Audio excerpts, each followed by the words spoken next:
The small town of Grayfield was quiet most days. People worked, children played, and the nights were filled with stars that stretched forever across the dark sky. Among those stars, far beyond what most humans could imagine, a ship drifted slowly. It was not a human ship.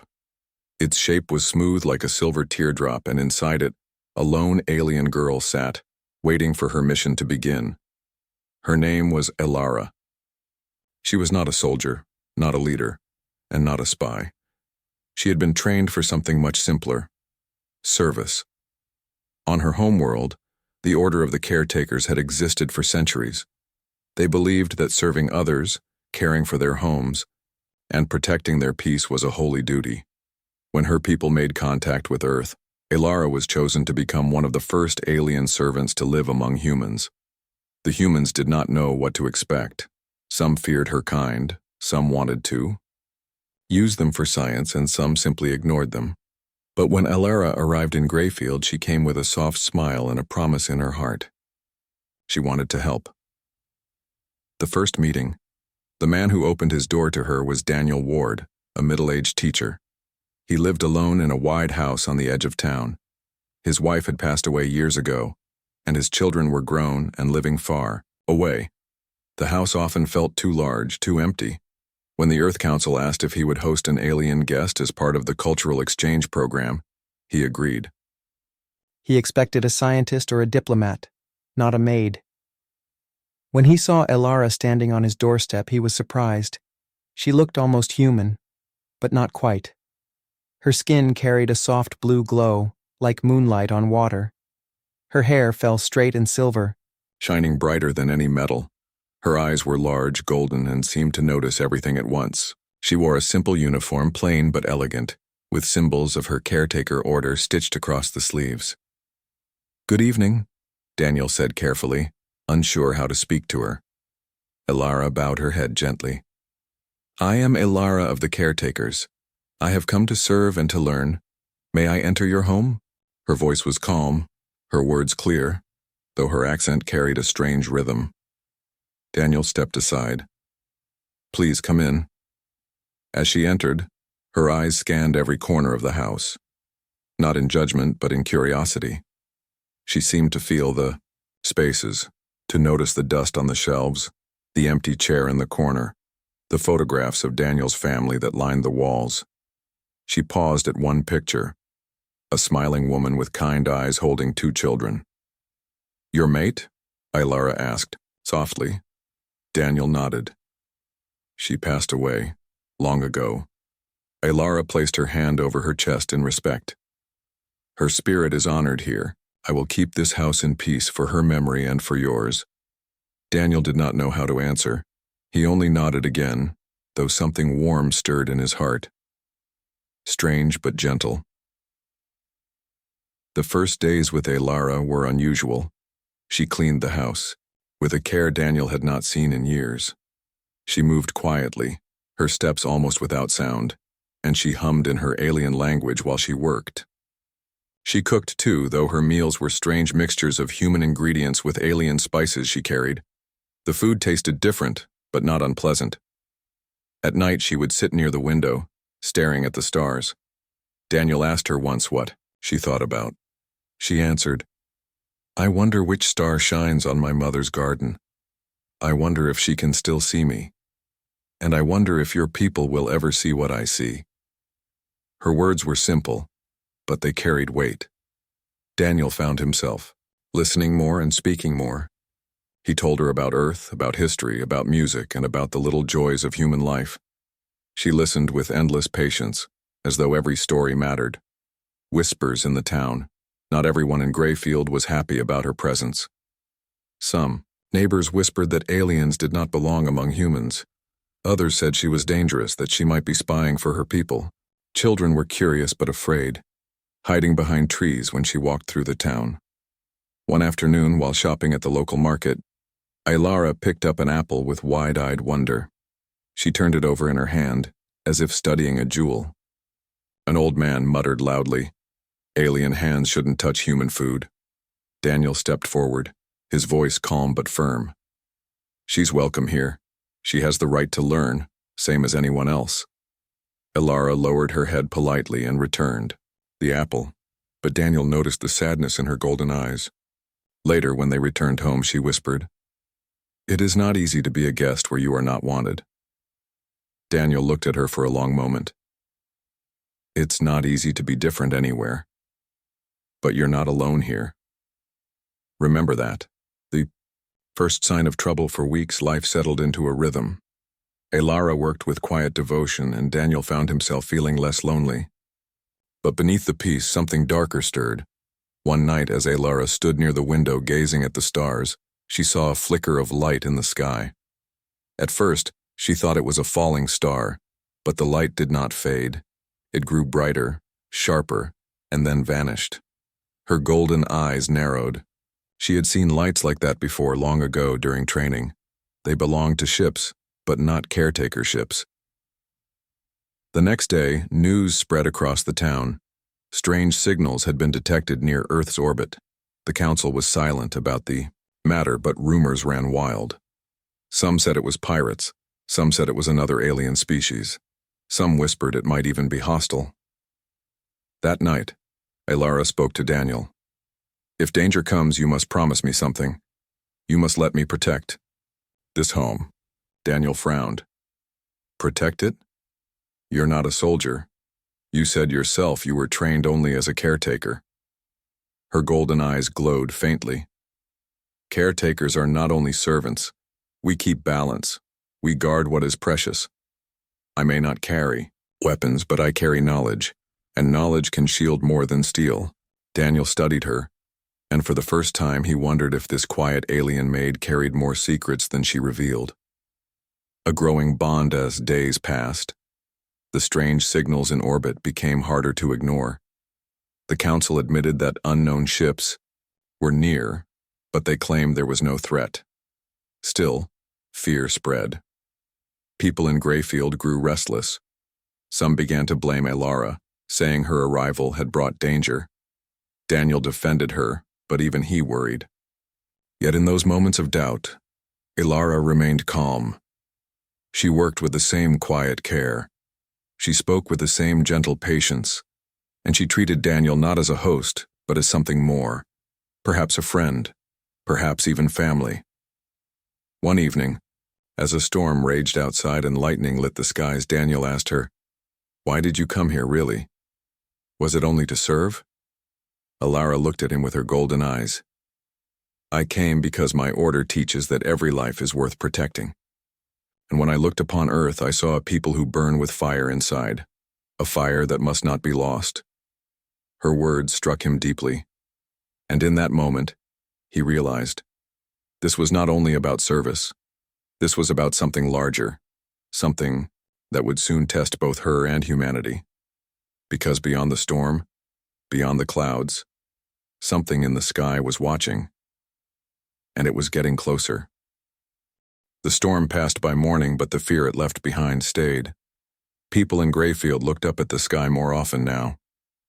The news on the old radios and glowing screens spoke of unidentified objects near Earth's orbit. Some claimed the Eid Amri Council was hiding the truth. Others said the aliens were peaceful traders. But nobody really knew. For Daniel and Elara, the days grew heavier.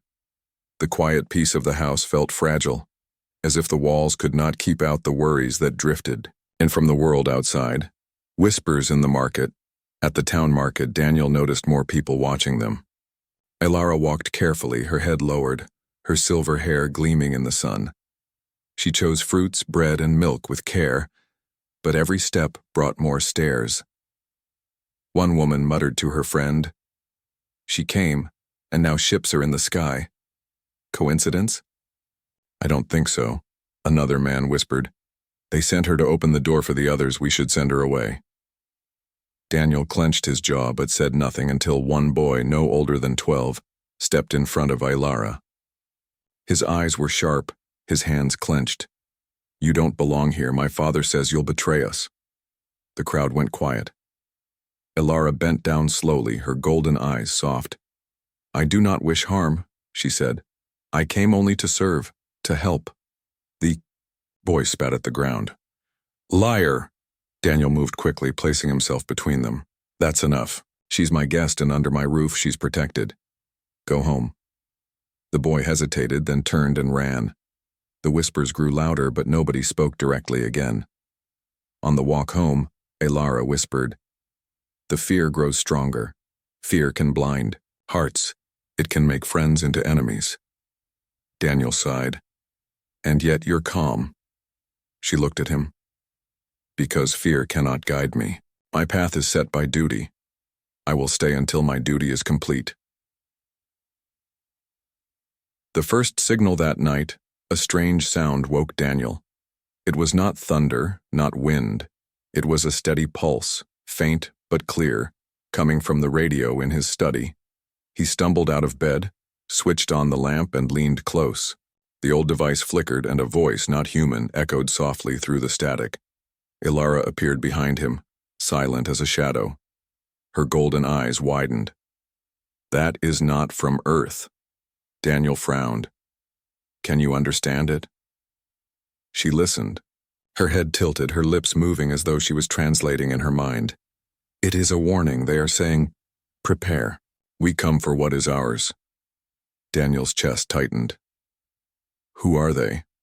Elara's face grew pale. "The Veyari. Raiders. They travel from world to world, stripping life, taking resources, and leaving emptiness behind. If they are near, Earth is in great danger," Daniel whispered. "And you knew this sound?" Her voice trembled slightly. "Yes. In my training, I studied their patterns. My people faced them long ago. We barely survived." Daniel stared at her. "Then why hasn't the council warned us?" Her golden eyes dimmed. "Because fear spreads faster than truth. They think silence will keep peace. But silence will not stop what comes." Test of trust. The next day, Daniel was called to the town meeting. People filled the hall, their voices loud and restless. The mayor stood on the stage, sweat on his forehead. "We have reports," he said, "that the unidentified ships may be hostile. The council assures us they have matters under control." From the back, someone shouted, "Lies! They're already here." Another voice yelled, "It's the alien girl, they're following her." The room turned, many eyes searching for Elara. She stood near Daniel, calm, her hands folded before her. A man pushed forward, his face red. "Send her away. We don't need spies in our town." The hall erupted in angry voices. Some agreed. Some shouted back, and chaos spread. Daniel raised his hand, his voice strong. "Enough." The noise slowed. He looked at the crowd. "She is not the enemy. She came here to help, to learn. If you drive her out, you will regret it when the real danger arrives." The man sneered. "And how do you know she's not part of them?" Before Daniel could answer, Elara stepped forward. Her golden eyes glowed softly. "I cannot make you trust me. But know this. The ones above do not care for your lives. They will not knock on your doors politely. They will take what they want. And when they come, you will need every hand, every mind, every heart, human or alien, to survive." The room fell silent. Nobody cheered, nobody clapped, but some heads lowered in thought. After the meeting, as they walked home, Daniel asked her, "Why did you speak like that? You must know they'll fear you more now." Elara's voice was quiet. "Sometimes truth must be said, even if it grows more fear. At least now they are awake." Signals in the sky that evening. The strange lights returned. Daniel and Elara stood outside watching the stars. Small flickers darted across the darkness, moving too quickly to be stars, too purposeful to be chance. "They are testing your defenses," Elara whispered. "Watching, learning, waiting for weakness." Daniel swallowed hard. "And what do we do?" Elara looked at him with calm strength. "We prepare. The Veyari expect fear, but fear is not the only path. Humans burn with a fire they do not understand. If we use it wisely, perhaps we can surprise them." Daniel frowned. "Fire? What do you mean?" She smiled faintly. "You will see." Bond of trust. In the following days, Elara taught Daniel small things. how to listen to signals hidden in static, how to see patterns in the stars, how to use simple tools in ways he never imagined. She said, "Every object has more than one purpose. Sometimes the smallest tool can become the strongest shield." Daniel found himself learning, adapting, even enjoying the lessons. He realized that beneath her gentle service was a deep knowledge, a wisdom born from struggle. One night, as they shared tea by the fire, Daniel asked, "Why do you care so much about us? Your people could have stayed away." Elara looked into the flames. "Because your world carries hope. I see it in your art, your music, your stories. Even in your pain, you create beauty. The Veyari only destroy, but you build, and that must be protected." Her words filled Daniel with pride, but also with a weight of responsibility. A silent warning. One late night, the radio pulsed again. Elara listened, her face growing grim. "They are closer now. They speak of landing soon." Daniel's hands tightened on the table. "Here? In Greyfield?" "Not here first," she replied. "But they always start with the small, quiet places, to test the weak. And this town..." She paused. "Maybe one of them." Daniel stood, his heart pounding. "Then we can't wait for the council. We have to prepare ourselves." Elara nodded slowly, her golden eyes glowing. "Then let us begin, for soon the shadows in the sky will become footsteps on your ground." And in the silence of that night, the two of them began planning. A human teacher and an alien maid, unlikely allies, standing at the edge of something far greater than either of them had ever imagined. The days grew darker in Greyfield, not because the sun stopped shining, but because the weight of fear hung over the town like a heavy cloud. Everyone could sense the danger even before it arrived. Farmers worked nervously in their fields. Children no longer played in the streets. Radios whispered about unknown crafts moving closer to Earth. Daniel and Elara felt it too. Each night they kept watch, listening to the radio and staring at the sky. Elara could hear signals hidden in static, patterns others could not detect. She knew the Veyari were close, much closer than anyone wanted to believe. The first landing happened on a quiet evening. The town was still, only the sound of crickets filling the air. Suddenly the ground shook. A low hum rose from the distance, growing louder, sharper, until the very walls of Daniel's house trembled. He ran outside with Elara close behind. Across the horizon, a strange glow lit the forest. The glow was not fire, not lightning, it was the landing of something unnatural. Elara's golden eyes narrowed. "They have come." Within minutes, the whole town was awake. People rushed into the streets, pointing toward the forest. Some shouted in fear, others in anger. The mayor tried to calm them, but his voice was drowned out by panic. Daniel turned to Elara. "What do we do?" She stood tall, calm despite the fear around her. "We watch, we learn, then we act." Fear turns to anger by morning. Rumors ran wild. Some claimed they saw strange figures in the forest. Others said the Veyari had taken livestock, drained machines of power, even poisoned the streams. None of it was confirmed, but fear spread faster than truth. In the town square, people gathered again. The same man who had spoken against Elara before shouted louder this time. "The ships landed the moment she came here. She brought them down on us. Send her away before they destroy us all." Voices rose in agreement. Daniel stepped forward, his voice firm. "Blaming her won't change what's happening. The danger is real and we need her knowledge. She knows them better than anyone here." The man sneered. "Or maybe she is one of them." For a moment, silence filled the square. All eyes turned to Elara. She met their stares without fear. "If I were your enemy, I would not be standing among you. I would not care for your homes or your children. I serve because I choose to. You may send me away, but know this. The Veyari will not stop at one house or one town. They will come for all of Earth." Her words cut through the anger, but they did not erase it. Some turned away, still distrustful. Others lowered their heads, ashamed. Daniel placed his hand on her shoulder. Let them talk. We know the truth. Into the forest that night, Daniel and Alara set out toward the forest. Daniel carried only a flashlight and an old hunting rifle, though he knew it would be useless. Alara carried nothing but her calm strength and her strange knowledge. The forest was silent, too silent. Even the crickets were gone. As they moved deeper, they saw the marks: trees scorched with heat, soil torn apart by landing struts, and the faint smell of burning metal. They stopped when Daniel's light caught a strange shape between the trees. A machine, tall and dark, stood half hidden in the shadows. It hummed softly, its surface covered in glowing blue veins. "What is it?" Daniel whispered. Alara studied it closely. "A probe. The Veyari plant them after landing. They collect energy, scan life, and send data back to the ships. If we leave it, more will come." Daniel's grip tightened on the rifle. "Can we destroy it?" Alara shook her head.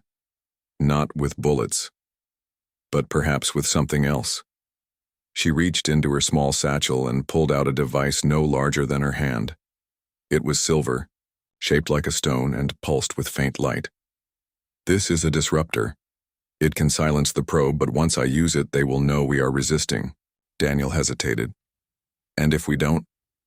Then they will think you are weak and they will strike harder." Daniel looked at her, then at the humming probe. Finally, he nodded. "Do it."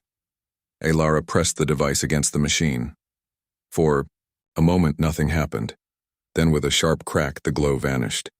The forest grew darker and the hum was gone. Alara whispered, "They will feel this." The first encounter. On the way back, the silence of the forest broke.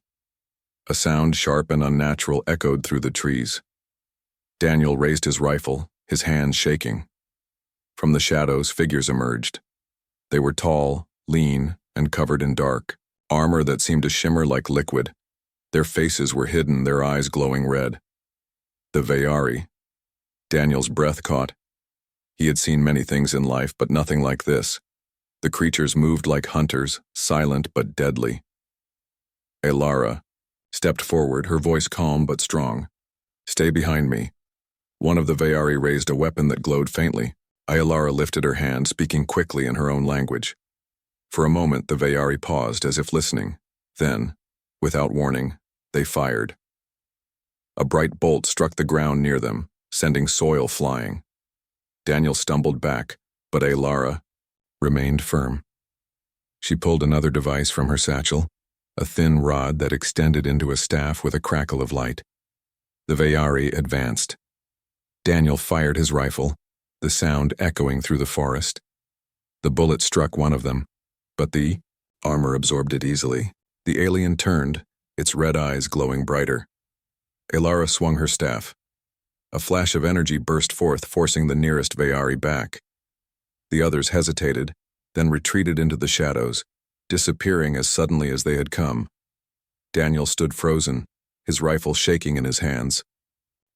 What just happened?" Alara lowered her staff, her voice steady but grim. "That was only a test. They wanted to see how we would respond. Now they know. The strain of fear by." The time they returned to town, word had already spread. Others claimed they heard the fight from their homes. Some believed them, others said it was imagination. But one truth could not be denied. The Veyari were here. The mayor begged the council for help, but the answer was the same. Remain calm. Reinforcements are on the way. But no reinforcements came. The people of Greyfield grew restless. Some packed their belongings, ready to flee. Others armed themselves with whatever they could find. And still, many whispered that Alara was to blame. Daniel saw the weight pressing down on her shoulders, yet she never complained, never wavered. She continued her duties, cleaning, cooking, and teaching Daniel how to use the small alien devices she carried.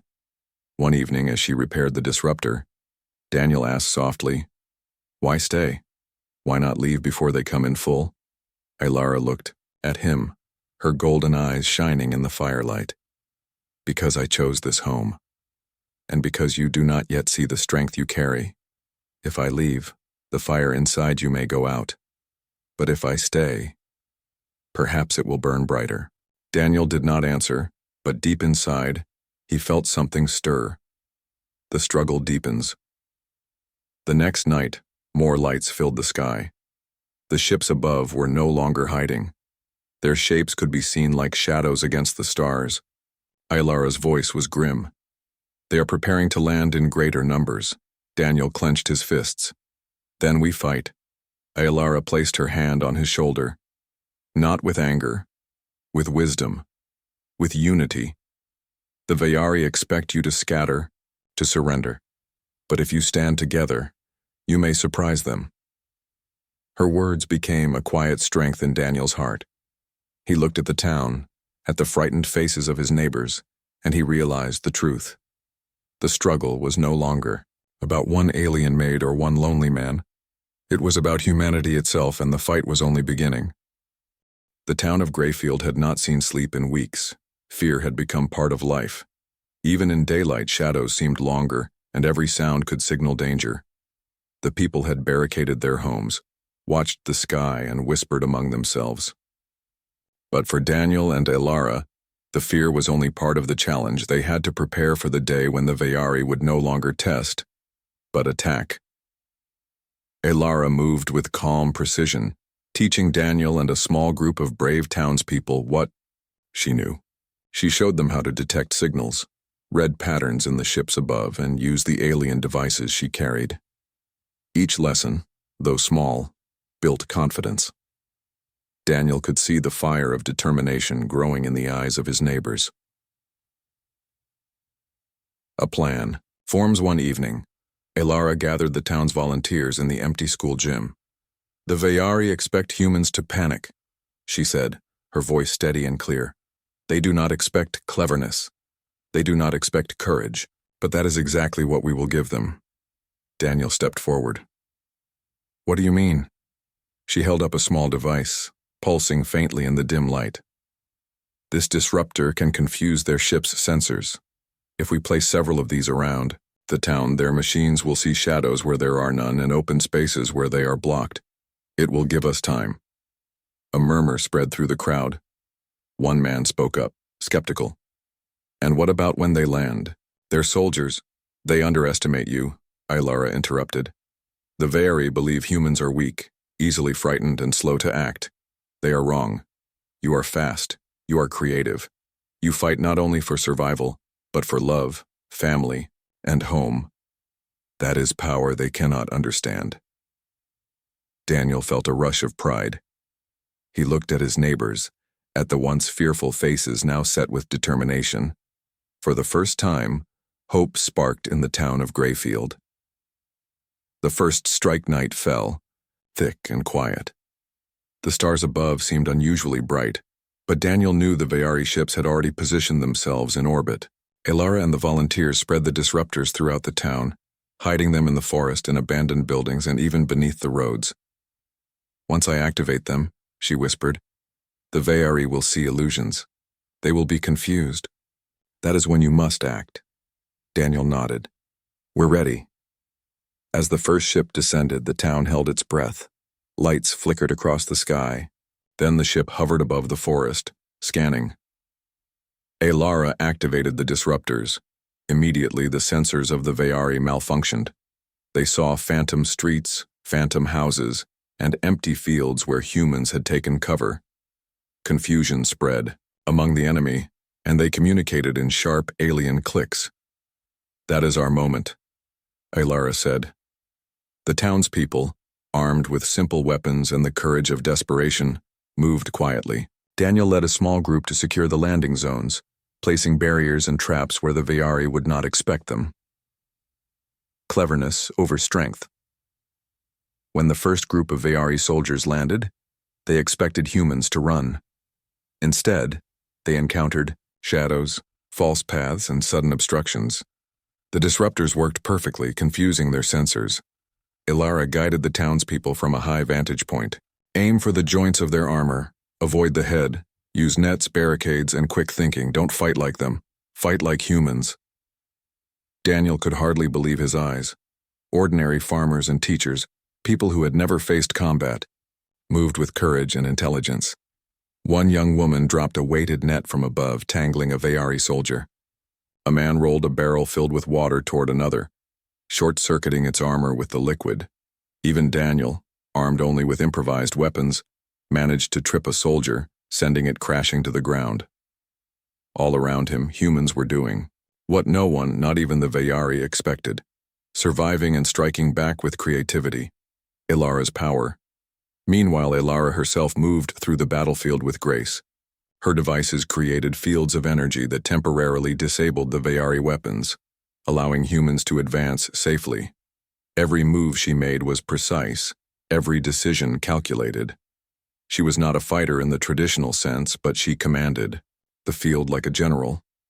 One soldier tried to attack her directly. Ilara lifted her staff and a pulse of light stopped the enemy mid-step. It fell, paralyzed but unharmed, allowing her to move past without bloodshed. Daniel watched her in awe. "She's not just a maid," he whispered to a neighbor. "She's everything we need right now." The neighbor nodded silently, understanding fully for the first time that humanity was not alone in this fight. The turning point hours passed, and the first wave of Veyari realized they had underestimated humans. The disruptors created illusions. The townspeople fought cleverly, and Ilara moved with unmatched precision. Slowly, the enemy began to retreat, confused and frustrated. Ilara called to Daniel. "Now we must show them that strength is not only in machines, but in will."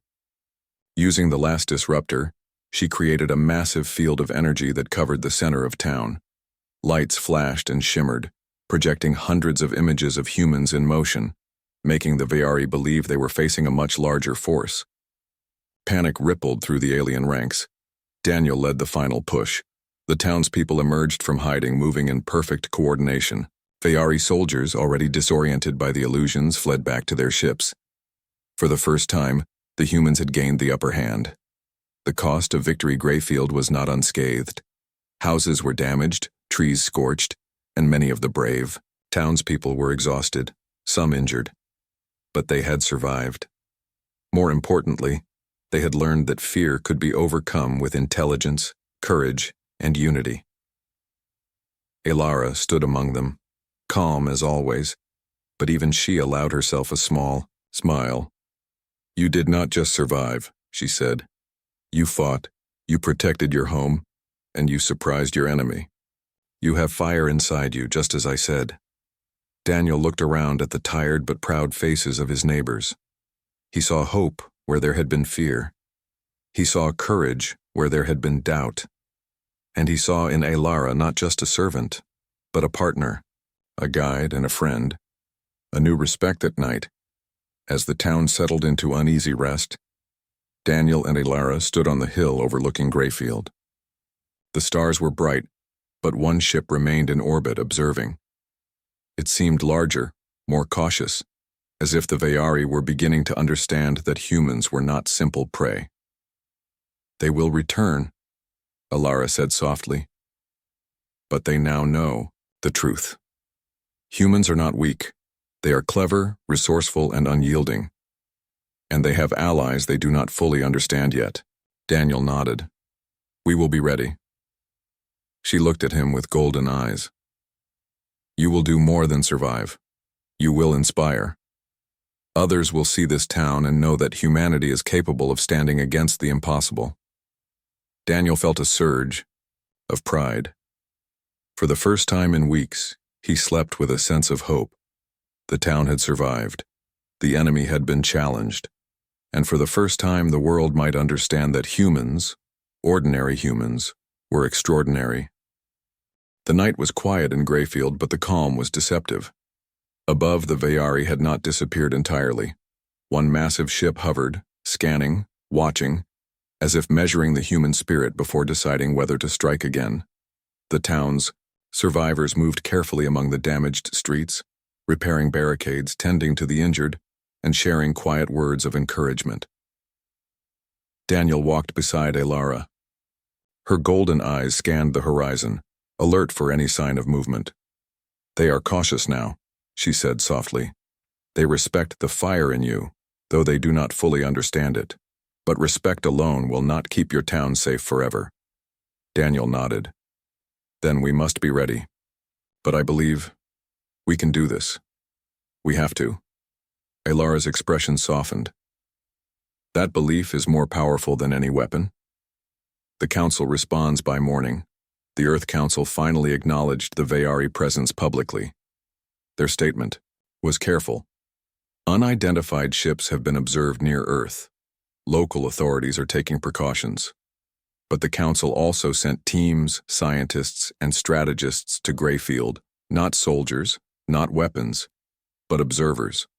They wanted to understand how humans had resisted, how a small town had survived against a superior enemy.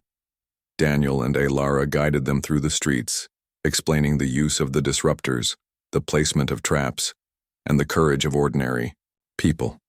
The council members were astonished. They had expected panic, chaos, and helplessness. Instead, they found resilience, cleverness, and unity.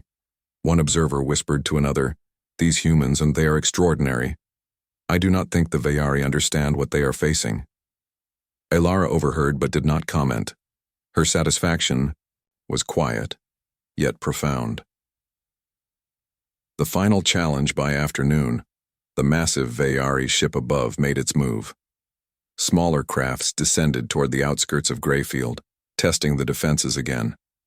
The town braced for another strike. Daniel led a group of volunteers coordinating with Alara's knowledge. The disruptors were activated in new patterns, creating moving shadows, phantom streets, and false targets. The Vayari ships faltered, their sensors tricked. Alara moved among the defenders, calm as ever, coordinating their efforts.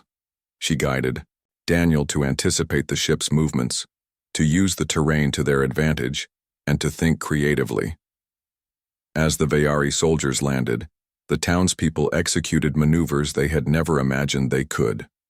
They blocked paths, set up distractions, and lured soldiers into areas where their weapons were ineffective. Daniel watched in amazement as ordinary humans, teachers, farmers, and shopkeepers executed a plan that no alien army had expected.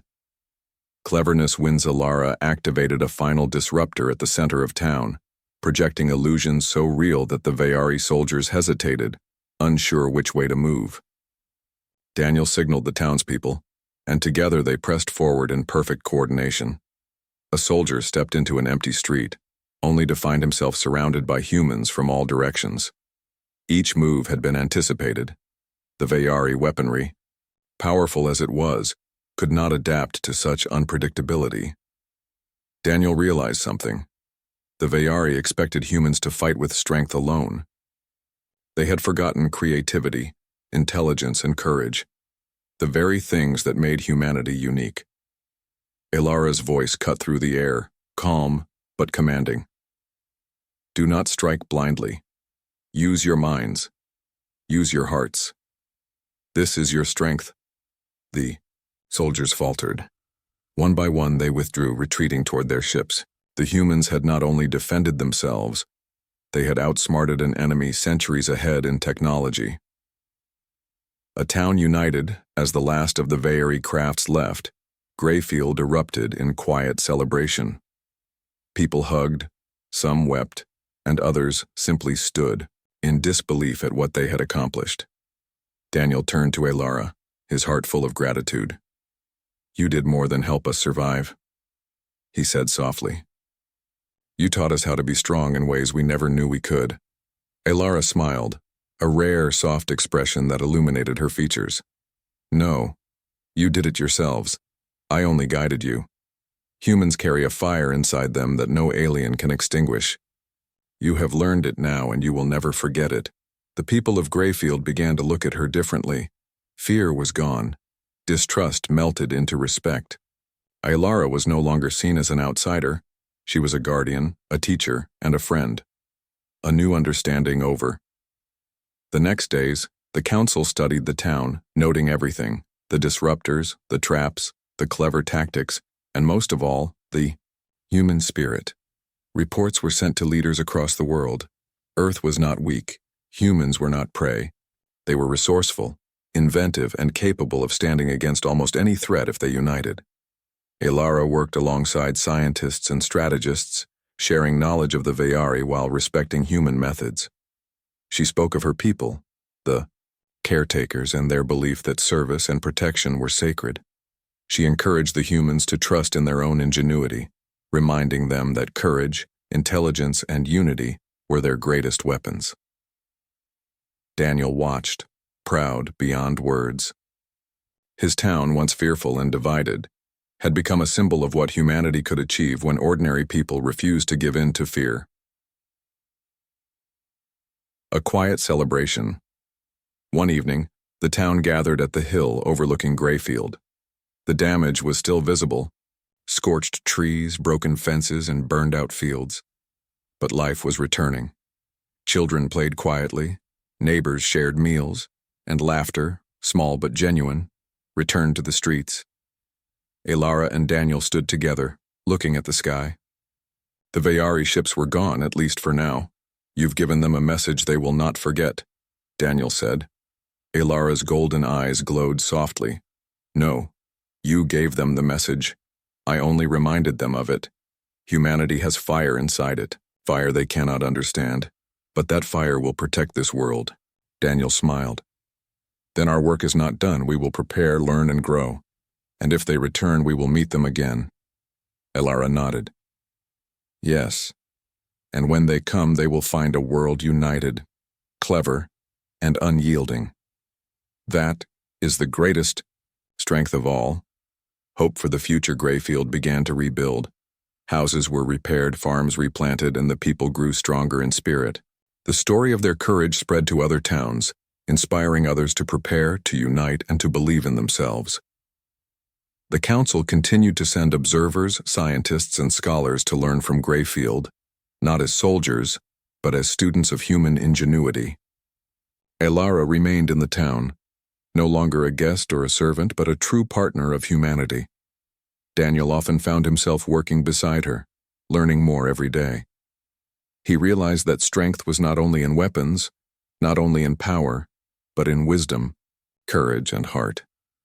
And above them the stars stretched endlessly, a reminder that the universe was vast and full of challenges. But now humans had proven they could face them, not alone but together and with fire in their hearts. The legacy of fire years later, Greyfield would be remembered as the town that stood against the impossible. Children grew up hearing the story of Elara and the humans who fought back with courage, intelligence, and unity. The Veyari, when they returned, would meet not fear, but strategy, strength, and resilience that no alien could ever underestimate. Daniel looked at Elara one evening as the sun set behind the hills. "We survived. We proved ourselves." Elara smiled. "Yes. And the fire will never go out as long as you remember it.